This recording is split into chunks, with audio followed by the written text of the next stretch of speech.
अब सवाल ये है कि क्या वोटिंग सिस्टम या डेमोक्रेटिक प्रोसेस, क्या वास्तव में हम गवर्नेंस के लिए डेमोक्रेसी लाए हैं या पावर के लिए डेमोक्रेसी लाए? ये दोनों में फर्क है। और जितनी समस्याएं अभी हमने, चाहे वो 370 की बात देखी, उससे पहले हमने चर्चाएं देखी, जिहाद की हमने बात करी, अपीजमेंट की बात करी, ये गवर्नेंस मॉडल नहीं है, ये पावर मॉडल्स है। क्योंकि किसी ना किसी तरह हमें पावर में रहना है, इसीलिए तो आप अपीज कर रहे हैं, इसीलिए तो आपको वोट चाहिए। आपने गवर्नेंस के लिए थोड़ी वोट मांगा है। तो आप जब गवर्नेंस की बात करते हैं और जब आप अपीजमेंट की बात करते हैं, तो गवर्नेंस का जो असली रूप, जो भ्रष्ट रूप निकल के आता है, वो है पॉपुलिज्म। और आप पॉपुलिज्म के लिए क्या कर रहे हैं, अब सवाल वहां आता है। क्योंकि अगर गवर्नेंस होता इस देश में पिछले 75 साल में और आज भी, तो जो हमारे कश्मीरी भाइयों बहनों के साथ हो रहा है वो नहीं होता। जो इस देश में बाकी राज्यों में और जिलों में हो रहा है वो नहीं होता। हम वो गलत हिस्ट्री इस देश को नहीं पढ़ाते अगर हम गवर्नेंस की बात कर रहे होते। इसका मतलब गवर्नेंस इनबिल्ट है कि आप चीजों को करेक्ट करें। अगर आप गवर्नेंस नहीं कर रहे हैं, इसका मतलब आप चीजों को अगर करेक्ट नहीं कर रहे हैं, इसका मतलब आप गवर्नेंस नहीं कर रहे हैं। तो फिर आप क्या कर रहे हैं? तो उसका जो अपोजिट रूप निकल के आता है वो है पॉपुलिज्म। आपको पावर चाहिए, आपको पॉपुलर होना है ताकि आपको वोट मिले। अब पॉपुलर होने के लिए हिंदुस्तान में एक प्रोसेस ऑफ डेमोक्रेसी है। अनफॉर्चुनेटली और फॉर्चुनेटली उस डेमोक्रेटिक प्रोसेस में एक प्रक्रिया है वोटिंग की। और जो इस सेशन का आधार है वो कि क्या हम डेमोक्रेसी के लिए वोटिंग कर रहे हैं या हम वोट खरीद रहे हैं, अब क्रक्स की बात वहां निकल के आती है। अगर हम पॉपुलिज्म की बात कर रहे हैं, मतलब मुझे पावर चाहिए, तो पावर मुझे किस लिए चाहिए? क्योंकि उसमें मुझे कुछ गेन होगा, तभी तो मैं पावर में आना चाह रहा हूं। अगर मुझे कोई गेन नहीं है, मेरा कोई फायदा नहीं है, तो मैं पावर में आना क्यों चाह रहा हूं? क्योंकि गवर्नेंस तो मैं कर नहीं रहा। तो अगर मैं पावर में आना चाह रहा हूं, तो उसके लिए डेमोक्रेटिक सिस्टम में मुझे वोट चाहिए।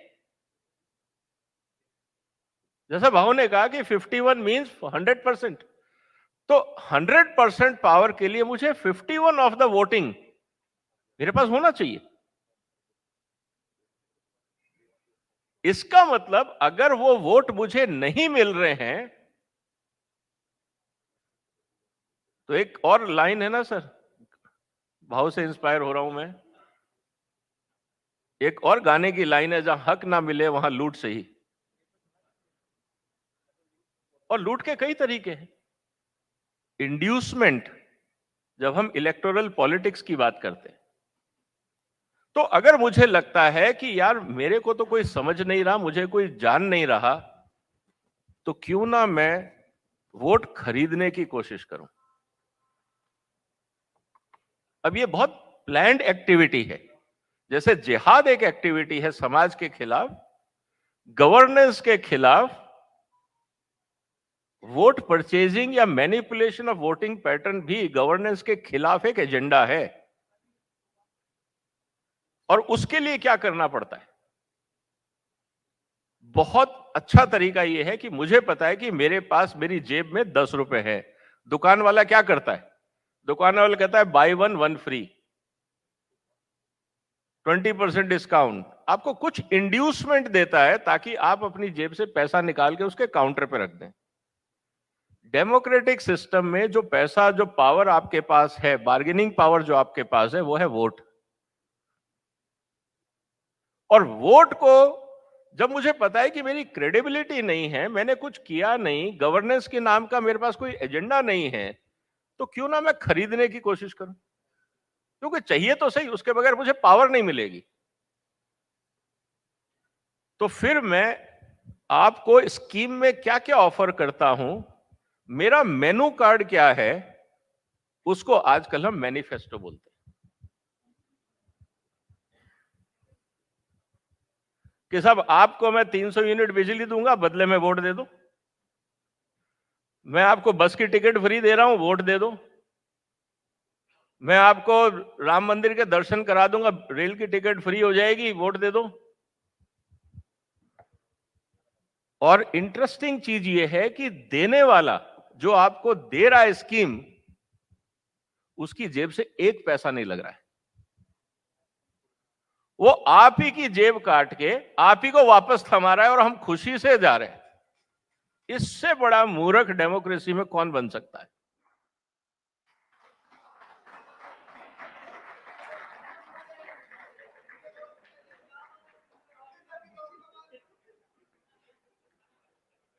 हम अपनी ही जेब कटवा के,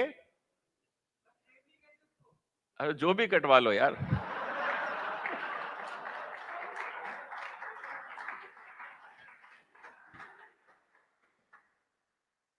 हम अपने ही संसाधनों को अपने अगेंस्ट, अपनी जेब में जो एक टोकन है जिसको हम वोट बोलते हैं, वो दे रहे हैं। इससे अच्छा मजाक, इससे अच्छी interesting comedy in the name of governance and democracy क्या हो सकती है? And then we call ourselves intellectual, पढ़े लिखे सभ्य समाज। ये चिंता की बात है।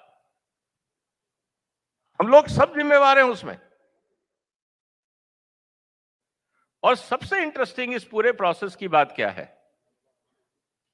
कि उस मेनू कार्ड को हम पढ़ते हैं और कंपेयर करते हैं कि ऑफर किसका ज्यादा अच्छा है, मतलब कौन ज्यादा जेब काटेगा मेरी।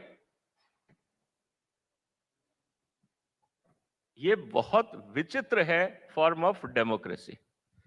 इसके लिए मैंने एक छोटा सा कार्रवाई करी है। आज है 5 तारीख,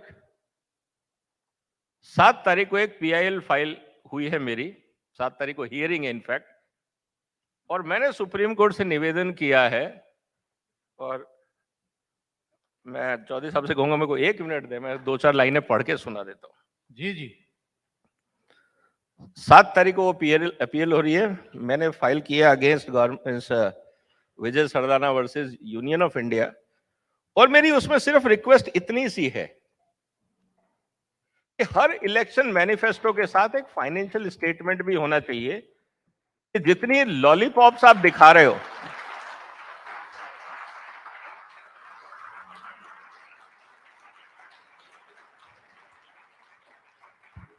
जितनी लॉलीपॉप जो ब्रोशर आपने छापा है, जिसको मैनिफेस्टो बोलते हो आप,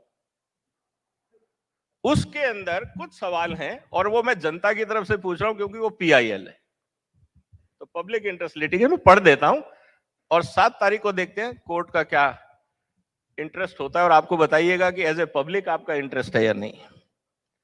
Whether citizens have the right to know or not about the financial implications of election promises. Should political parties be allowed to make promises without knowing the financial implication of their promises on national security, public welfare, credit rating of the country, which can have major global and investment implications? Whether citizens have the right to know whether political parties and their leaders understand the impact of their own promises on financial health of the country, its impact on tax rates and status of the country and state. Whether the political parties are free to make promises to divert the limited financial resources collected by taxing the citizens required for fundamental essential services for improving quality of essential elements of life like good quality education, healthcare, road security and other civic services to non-essential services irrespective of financial status of the citizens. Whether there is a need to create a department or agency within Election Commission or CAG to know the implication of promises made in the election manifesto of the political party 2 weeks before the voting date of the first date of election, if elections are in phases, and whether ECI has the power to seize the symbol and deregister the party if they do not ensure transparency in financial matters. My humble request, मेरा सिर्फ आप लोगों की तरफ से निवेदन यह है कि आप जो मर्जी लॉलीपॉप बांटिए, कम से कम जिस जनता के नाम पे आप लॉलीपॉप बांट रहे हैं उसको बताओ तो सही कि कितनी जेब और काटोगे, टैक्स बढ़ाओगे, लोन लोगे, क्योंकि टाइम नहीं है. This is a full analysis of every state budget कि आज हालत यह है सर कि 70 लाख करोड़ का हमारे पे लायबिलिटीज है, consolidated liability of all the state, और वो आज नहीं है, अगले 15 साल तक वो लोन चुकाने हैं. किसी साल आपको 7 लाख, 10 लाख, 15 लाख, 25, मतलब आज की सरकार लोन ले रही है और फ्यूचर सरकारों को चुकाना होगा. तो you are shifting the tragedy for the future generation. मतलब हम तो शायद फ्री बिजली ले लेंगे, या पंजाब में हम फ्री बिजली लेके ग्राउंड वाटर खत्म कर देंगे, लेकिन मेरे बच्चों को ग्राउंड वाटर ही नहीं मिलेगा. ये जो ट्रेजेडी है, जब तक जनता नहीं जागेगी, देखिए मदारी बहुत है समाज में, हम बंदर क्यों बनने को तैयार है, ये हमारे ऊपर है. धन्यवाद.